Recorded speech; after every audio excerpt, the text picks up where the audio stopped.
दोस्तों, जूनो अंतरिक्ष यान लगभग 5 साल और 2.7 अरब किमी की यात्रा के बाद 4 जुलाई 2016 को बृहस्पति पर पहुंचा था। दोस्तों, वीडियो को लाइक, शेयर और सब्सक्राइब जरूर कीजिएगा। तो दोस्तों, 2003 में गैलीलियो के बृहस्पति ग्रह के वायुमंडल में गिरने के बाद से यह बृहस्पति की कक्षा में जाने वाला पहला ही अंतरिक्ष जांच था। बृहस्पति सौरमंडल का सबसे विशाल ग्रह है और क्योंकि यह इतना बड़ा है, इसने अपने साथ पैदा हुई सारी गैस को बरकरार रखा है।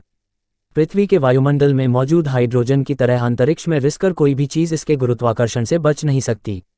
बृहस्पति की संरचना का अध्ययन करके जूनो उस गैस की पहचान करने में सक्षम होगा जिससे ग्रह 4.5 अरब साल पहले बना था और इस तरह शायद ये जान सकेगा कि बृहस्पति कैसे बना। ग्रेट रेड स्पॉट पृथ्वी से भी बड़ा, लगभग 16,500 किलोमीटर 10,250 मील चौड़ा तूफान है जो कम से कम 1830 के दशक से और शायद 17वीं सदी के मध्य से भी घूम रहा है।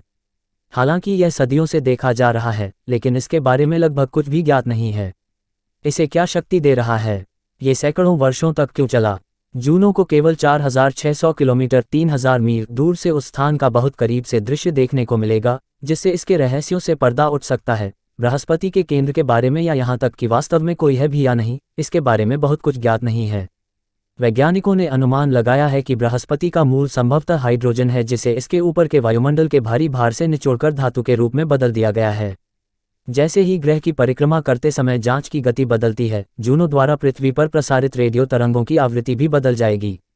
इन परिवर्तनों से जूनो बृहस्पति के गुरुत्वाकर्षण क्षेत्र और इसकी आंतरिक संरचना को सटीक रूप से मापेगा। बृहस्पति के पास किसी भी ग्रह का सबसे बड़ा मैग्नेटोस्फीयर है। चुंबकीय क्षेत्र रेखाएं ग्रह से 75 गुना बड़े स्थान पर फैली हुई हैं। जूनो बृहस्पति के चुंबकीय क्षेत्र में फंसे आवेशित कणों का अध्ययन करने के लिए उपकरणों से भरा पड़ा है। इन मापों को जब बृहस्पति की गहरी आंतरिक संरचना के अध्ययन के साथ जोड़ा जाता है, जहां चुंबकीय क्षेत्र उत्पन्न होता है, तो इस शक्तिशाली मैग्नेटोस्फीयर की बेहतर समझ मिलेगी। ग्रह के मजबूत विकिरण बेल्ट के साथ मुठभेड़ से बचने के लिए जूनो बृहस्पति के चारों ओर एक ध्रुवीय कक्षा में होगा जो अंतरिक्ष यान को नुकसान पहुंचा सकता है। इस प्रकार जूनो बृहस्पति के ध्रुवों का नज़दीकी दृश्य प्राप्त करने वाला पहला।